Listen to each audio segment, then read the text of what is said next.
ont des effets significatifs sur la santé des plantes et, par conséquent, sur le rendement global. Voici une analyse des conséquences. 1. Maladies des cultures. Les maladies des cultures, causées par des pathogènes tels que des champignons, bactéries, virus ou nématodes, peuvent entraîner réduction de la photosynthèse. Les feuilles atteintes ne peuvent plus effectuer efficacement la photosynthèse, limitant ainsi la production d'énergie. Affaiblissement des racines. Les pathogènes du sol réduisent l'absorption de l'eau et des nutriments. Perte de qualité. Les fruits, légumes ou grains infectés sont souvent non comestibles ou invendables. Perte de rendement. Des maladies graves, comme le mildiou ou la rouille, peuvent détruire jusqu'à 100 de la récolte si elles ne sont pas gérées à temps.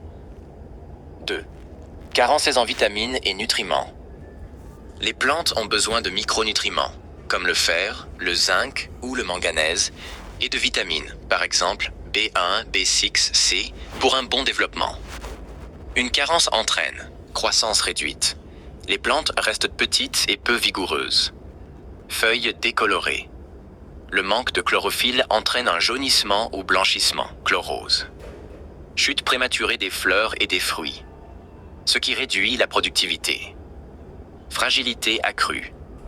Les plantes carencées sont plus sensibles aux maladies et aux stress environnementaux. Conséquences générales sur le rendement. Réduction de la quantité.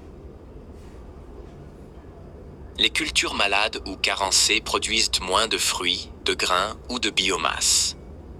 Réduction de la qualité. Les produits agricoles sont souvent de moindre qualité, ce qui affecte leur valeur marchande. Augmentation des coûts. Le traitement des maladies et l'application de correcteurs de carence augmentent les coûts de production. Mesures préventives et correctives.